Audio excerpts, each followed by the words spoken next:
Alô, você que se liga na TVAL, a TV dos catarinenses, aqui está mais uma edição do Política em Foco, o nosso encontro para discutir os assuntos de Santa Catarina que passam pela Assembleia Legislativa.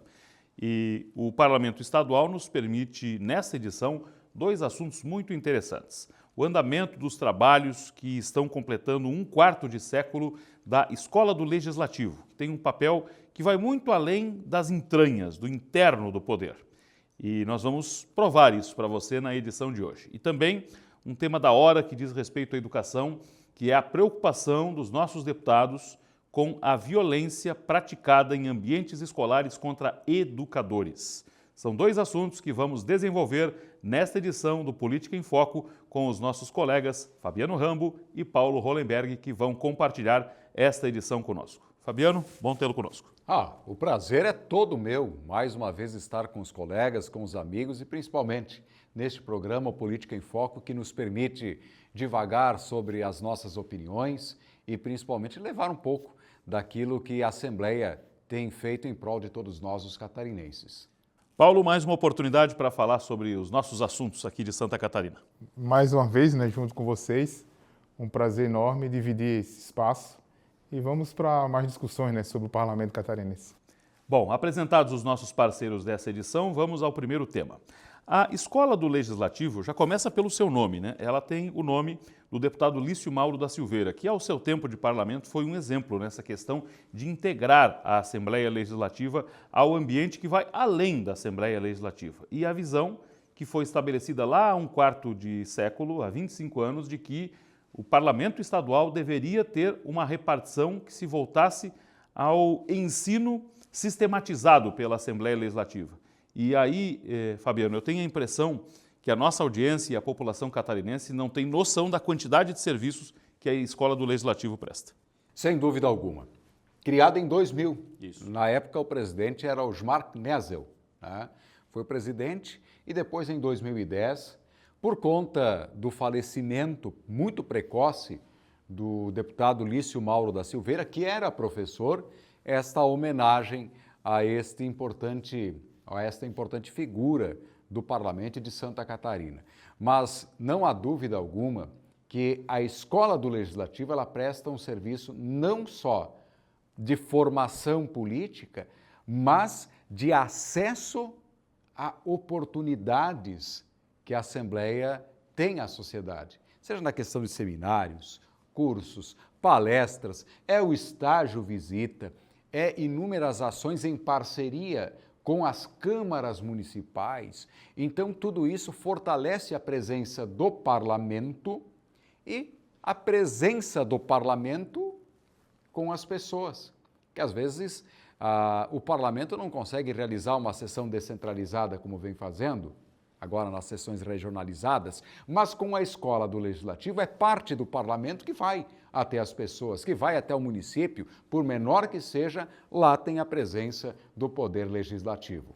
Para dar um exemplo de tantos aqui, quantas câmaras de vereadores, estado afora, das maiores às menores, e principalmente para as menores, que às vezes carecem de uma estrutura mais robusta, elas conseguem fazer cursos de formação seja de processos legislativos, seja de questões externas da comunidade e que são adequadas ali e oferecidas por intermédio desse investimento que há 25 anos faz a Assembleia Legislativa e que tem, Paulo, um grande alcance. Eu sempre digo assim que eu me surpreendi com o tamanho do que é a Escola do Legislativo. Eu não conhecia de perto, confesso, mas me surpreendeu positivamente. Eu tive, nas oportunidades que eu já estive na Assembleia, visitando a Assembleia, dois fatos me chamaram a atenção. Visitas de escolas, né, de escolas e dos universitários. E eu já cheguei em algumas oportunidades conversar com alguns, assim. E sabe aquela coisa de... Parece que, olha, está pintando aqui um novo deputado, um novo candidato a essa vaga, a ocupar essa vaga aqui. E isso estimula. E eu não sabia, enquanto cidadão, morando aqui há 9 anos no estado, eu não sabia que tinha esse trabalho. E é uma coisa que eu sempre digo assim, merece ser publicizado ainda mais e ter mais acesso. E é um belo trabalho. Com certeza. Os pilares atuais da atuação da Escola do Legislativo. Apoio técnico a mandatos parlamentares e comissões da LESC. Isso aqui é extremamente importante porque, às vezes, um deputado, uma comissão quer fazer algo e a escola vai sistematizar isso. E às vezes nessa interação com a comunidade vem demandas que é a escola que vai dizer o que cabe, o que não cabe, por exemplo, na rotina, no ritual parlamentar. Cursos presenciais e à distância para servidores, para estagiários e para a comunidade. Aqui entra a interação mais direta com o catarinense. Programas de letramento político e formação cidadã. Aqui entra o exemplo que o Paulo acabou de dar. Vai lá um jovem, por exemplo, que começa a gostar daquilo, dali a pouco lá na sua cidade vai ter um curso oferecido pela Escola do Legislativo e amanhã depois está ali um futuro vereador, prefeito e, quiçá, deputado estadual. Atividades educativas voltadas a públicos diversos. Só esses 4 pilares aqui, Fabiano, já nos dizem o acerto que foi lá há um quarto de século, tanto que vai sair um livro também, né, dessa trajetória toda, o acerto que foi instituir a Escola do Legislativo. Não tenho dúvida, viu, Denis? E eu quero me concentrar especialmente no estágio visita. O estágio visita, que é realizado a cada semestre, onde os deputados indicam um estudante para passarem uma semana lá dentro do parlamento, conhecendo todas as comissões, como é que funciona o trabalho, como é que as coisas acontecem até algo se tornar uma lei, oportuniza os jovens a terem um contato com o parlamento e terem uma percepção diferente sobre a Casa Legislativa, sobre o trabalho do parlamentar, mas principalmente educação cidadã. Sabe aquela questão que nós falamos tanto de cidadania? É isso. O fomento à cidadania começa em iniciativas como essa, né? Você tem ali o estágio visita, e aí você tem, Denis, outros 2 programas, Parlamento Jovem e o Vereador Mirim. E eu vou falar para vocês agora, me desculpem o tom pessoal, a minha filha foi vereadora mirim na minha cidade. Ela esteve por 2 ocasiões em eventos organizados pela Escola do Legislativo. Brilha os olhos da garotada, abre portas. Você pega lá uma criança tímida, que tinha medo de falar em público, de colocar suas opiniões, e quando você vê, ela está numa tribuna apresentando uma ideia para movimentar a sua cidade. Você leva esta criança para Florianópolis, que para muitas delas pode parecer uma coisa muito simples, né? Vir a Florianópolis, a capital do estado. Mas você pega aquela criança lá do interior, né? Lá da minha cidade, que se chama Pinhalzinho, e faz quase 700 quilômetros, e muitas vezes vai viajar a primeira vez de avião. Então, olha a importância de programas dessa forma. Isso marca a vida e a história daquela pessoa. E lembrando que são jovens que estão num momento muito importante das suas vidas, e aí sim nós voltamos a falar de formação cidadã, de cidadania, é o papel da Assembleia e da Escola do Legislativo que leva essa marca para as pessoas. E tem uma perspectiva, amigos, que é muito transformadora nisso, que é o quê? O fato de programas como esse que o Fabiano acabou de citar, o Vereador Mirim, que acaba tendo conexão com a Escola do Legislativo em nível estadual, o Parlamento Jovem, o Estágio Visita, eles lidam diretamente, Paulo, com um público que é um público influenciador e que é um público que vai chegar lá na ponta e quando começar aquela discussão de que parlamento não faz nada, não resolve nada, ele vai trazer essa experiência e dizer não, é lá que as coisas acontecem, é lá que as coisas se resolvem, por isso o processo é tão importante. É tão importante, é o que o Fabiano falou, né? Você levar para ele conhecer o dia a dia ali do deputado, que a gente tem sempre aquela impressão de que político não faz nada, né? Deputado não faz nada, mas de você conhecer aquele dia a dia, de olha, funciona assim, eu tenho que despachar isso aqui, eu tenho que receber prefeito. Olha a transformação que fez para sua filha, né, Fabiano? De ela conhecer, de chegar ali numa tribuna, o nervosismo, de você conhecer todo esse trâmite do Legislativo, que deveria até servir de exemplo também para o Executivo. Olha aí, governador, um bom exemplo de repente, acompanhar o trabalho do senhor, né? É um bom exemplo também. Que interessante, que boa ideia. Essa definição aqui do deputado Júlio Garcia, presidente da Assembleia Legislativa, sobre o fundamento e o resultado desse tipo de ação, diz muito. Ele coloca que a escola forma jovens mais capacitados para atuar no ambiente público, o que é fundamental para a sociedade. Porque, por exemplo, Fabiano, os atuais deputados estaduais, o atual presidente da escola, deputado Mauro de Nadal, o atual presidente da LESC, Júlio Garcia, e os demais 38 deputados, eles não tiveram a oportunidade, enquanto jovens, de usufruir de situações de dispositivos como esse. Só que sucessores deles, e o Paulo falou muito bem, isso vai acontecer fatalmente, amanhã depois vai ter deputado estadual que um dia visitou a Alesc como vereador mirim, ou como integrante de uma turma qualquer de uma cidade, a filha do Fabiano um dia, quem sabe, e assim por diante, né? Mas é verdade, nós teremos no futuro gerações políticas que foram talhadas nesse tipo de ambiente. Sem dúvida alguma. E olha só a importância que tem a escola do Legislativo. Hoje o presidente é o deputado Mauro de Nadal, que foi presidente. Né? E quem foi o ex-presidente da escola do Legislativo? O deputado Júlio Garcia. Então, ou seja, é um local de destaque, de importância dentro da casa, a escola do Legislativo. O trabalho que é feito, o respeito que as entidades e instituições têm pela escola do Legislativo. Então, isso valoriza a casa e eu creio que nós precisamos, sim, fortalecer esses programas, todos que são desenvolvidos, e criar novos, ouvindo as demandas da sociedade, para que cada vez mais o Legislativo se torne algo presente, não distante, que a distância física da capital não seja um impeditivo para o pertencimento. Tá? Eu acho que esse é o grande desafio que o poder, ou que os espaços de poder, ou os poderes têm para com a sociedade. A gente puxou muito aqui o ponto de vista do jovem, né? Atendido por uma escola como a Escola do Legislativo. Mas existe um programa de qualificação de mandatos para aqueles que já usufruem de mandatos, vereadores, por exemplo. Vamos pegar o exemplo aqui, né? O programa Qualifica, ele tem 4 eixos. É o planejamento de mandatos, a elaboração de leis e orçamentos, o incentivo à participação política e a promoção da equidade de gênero na política. Olha só que vértices importantes esses, Paulo, que se encontram na base de um bom parlamentar. Um parlamentar completo do futuro, ele precisa carregar isso aqui. E, às vezes, o cidadão é uma liderança, chegou num legislativo, mas não tem essa noção, porque a primeira experiência dele vai encontrar na escola do Legislativo um suporte para qualificar uma legislatura lá no seu município também. Pois é, porque você vê hoje uma renovação muito grande na política, né? E você pega pessoas que nunca tiveram essa relação, né? Essa relação no Legislativo, no próprio Executivo, e quando cai ali, né? Quando ele senta ali naquela cadeira, ele às vezes não sabe o que faz, não sabe o que fazer. E ter esse apoio da Escola Legislativa, olha, funciona dessa forma, o trâmite é esse, para você aprovar uma lei, para você aprovar uma emenda, para você chegar, para você formar o seu gabinete, e você ter essa orientação, ter essa formação, é essencial. Como eu disse, muitos estão chegando hoje, entrando na política, a política tem se renovado, isso é nítido. E você ter esse suporte, que muitos municípios não têm esse suporte, né? Eu acredito que a maioria não tenha. E você encontra justamente na principal sede, né, do Legislativo Estadual.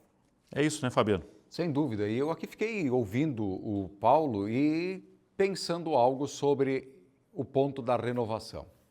Renovação não significa colocar só gente mais nova de idade, mas sim de gente mais preparada, com uma visão de mundo melhor, mais contemplada com o que a sociedade atual vive e convive.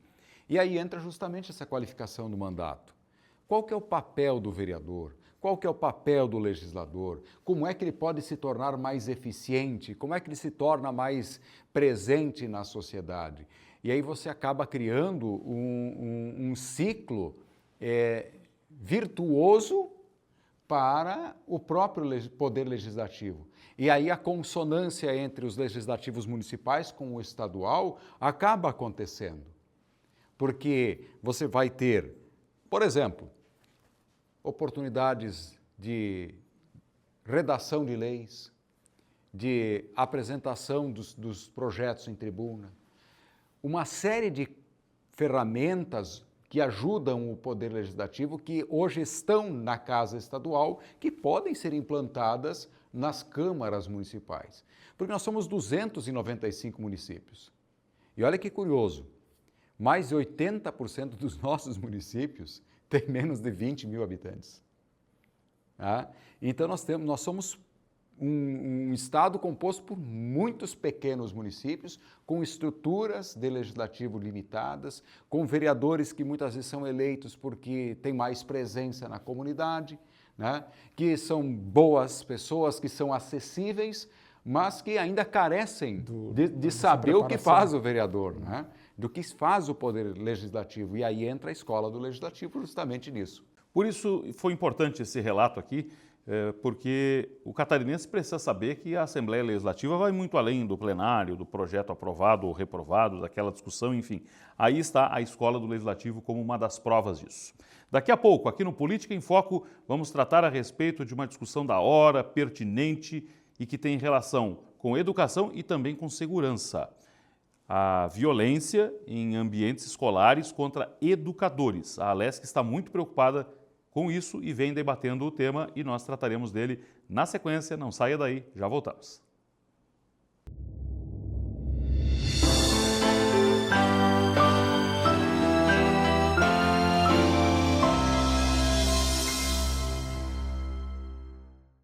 Você está na TVE, a TV dos catarinenses. Estamos de volta com o Política em Foco, que agora dá atenção para a educação em Santa Catarina.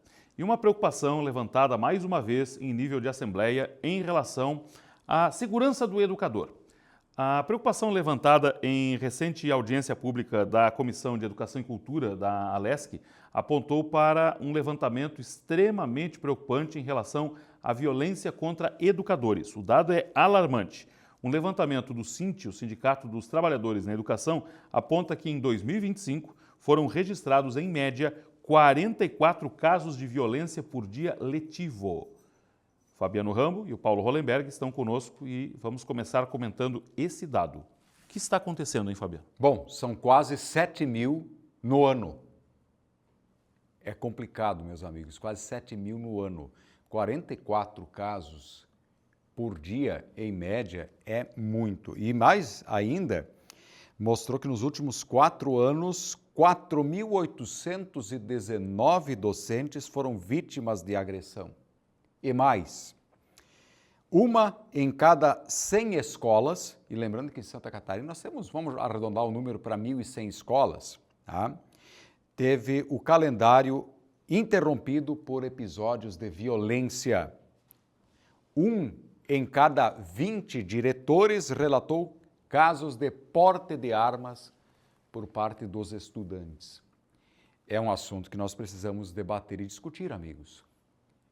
E aí eu fico pensando no meu tempo de estudante do ensino fundamental, o respeito que a gente tinha pelo docente, pelo professor. Em comunidades menores, o Paulo, tinha 3 grandes personalidades: o professor, o padre e o prefeito. E o delegado. E o delegado, vamos acrescentar o delegado. Tá? Então, o professor ele era alguém prestigiado pela sociedade.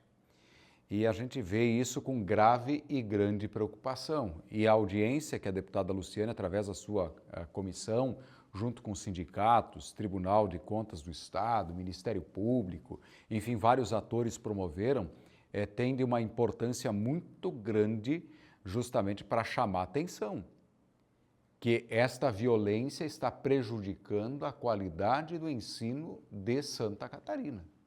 E aí nós chegamos, Paulo, em indicadores também, né, que acabam sendo atingidos por isso e que trazem problemas de investimentos, de formação de futuras gerações. E aí, qual é a tua análise da razão disso? O que está havendo para que tenhamos índices tão preocupantes? Primeiro, reforçar isso tudo que o Fabiano falou aqui, né? Essa falta de, hoje, essa falta de respeito com o docente, né? Com o professor. Faço também as minhas palavras a dele, que nos meus quase 50 anos eu não desrespeitava o professor. E é assustador que esses casos são que estão registrados, né? Que estão em boletim de ocorrência. Fora aqueles que professores apreendem, guardam ali tesoura, pequenas facas, ameaças de um colega para o outro, nem sempre ameaça o professor. O ambiente escolar está preocupante. A violência dentro do ambiente escolar está preocupante. E isso resulta em afastamento de professor, né? Afastamento psicológico, afastamento físico. E o que é que resulta nisso? Falta de aula. Ou você contrata o professor substituto, isso acaba afetando todo o ciclo educacional. Porque não é fácil para um professor ter ali sua vida ameaçada. E olhe que esses registros devem ser só de ameaça física. E o desrespeito, xingamento, desafiar. Os pais que hoje se sentem no direito de entrar na escola, agredir, xingar, ameaçar. Então tem todo esse contexto, que é uma indagação que eu coloco até para vocês. Será que os pais não estão jogando essa responsabilidade para eles também? Será que os pais não estão conseguindo mediar esse comportamento dos filhos? Você chega num aspecto importante e creio pode se relacionar a um dos encaminhamentos dessa audiência. A deputada Luciane Carminati, que provocou essa discussão toda, primeiro que ela traz uma definição, acho, muito precisa do cenário quando ela coloca o seguinte: parece que virou troféu destruir professor. Precisamos garantir proteção à liberdade de cátedra. E vamos lá, onde está o papel da família nisso, né? Nós vemos que a intenção, por intermédio de um projeto já apresentado à Assembleia Legislativa, de lançar o Programa Estadual de Enfrentamento à Violência contra Educadores. Será que esse programa, Fabiano, vai conseguir chegar lá no lar desse estudante para dizer para o pai desse estudante: pai, mãe, em primeiro lugar, você tem que se envolver no ensino, na educação do seu filho, tem que ter interesse, tem que saber o que ele está estudando, o que ele faz na escola. Em segundo lugar, você tem que empoderar o professor. São situações, infelizmente, resultantes dessa ausência do pai e da mãe no processo educativo, Fabiano. Ensinar e educar são coisas diferentes. O professor ensina, a família educa. Esse é o princípio básico que norteia o processo de formação de um novo ser humano e de um cidadão. E me chamou muito a atenção a discussão que foi feita na audiência, colegas, sobre os casos de censura aos professores. E isso me chamou muito a atenção, porque o que é a censura contra o professor? Né? Quando eu li isso, fiquei pensativo. É aquele ato de ensinar o professor a dar aula, dizer o que ele vai falar, o que ele deve fazer, como ele deve fazer. Né? O pai hoje se tornou o coordenador educacional do professor. É uma coisa que, infelizmente, eu não consigo entender e que trouxe um depoimento durante essa audiência pública de um docente que foi ameaçado por um familiar de aluno. E eu estou falando de uma ameaça grave. E quantas dessas não aconteceram? Então, precisamos, enquanto sociedade, ter algo nesse sentido. Agora, a pergunta sua é muito provocativa, Denis. Como é que nós vamos transformar isso em prática? Como é que nós vamos transformar isso numa ação de conscientização? Se os pais não quiserem ouvir, não adianta o anúncio.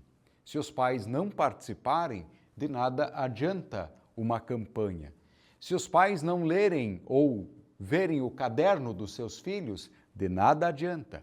Então, precisa ser uma ação proativa. Agora, como fazer ou traduzir esta proatividade para trazer o resultado é desafiador. E aí, amigos, onde é que reside particularmente, acho que compartilhamos, Paulo, essa preocupação? São nesses ambientes que estão sendo criados aqueles que farão o nosso futuro. E certamente, entre aqueles estudantes, há uma parcela considerável que quer estudar, que espera contar com uma escola estruturada, com um professor em boas condições de trabalho. Só que esse ambiente, como você bem colocou há pouco, tira um pouco da capacidade, um tanto da capacidade do professor, e isso também prejudica aquele aluno regular que está lá comprometido, quer estudar e acaba tendo perdas no seu rendimento e na sua capacidade pela influência desses outros que precisam estar no foco dessa reeducação do ambiente. É o que eu disse, né? Você acaba prejudicando todo o ciclo. E se você afasta, se um professor pede um afastamento por uma violência psicológica, uma violência física, você acaba prejudicando aquele aluno que quer. Aí uma maçã podre prejudica o resto, né? Mas eu acho que é preciso discutir.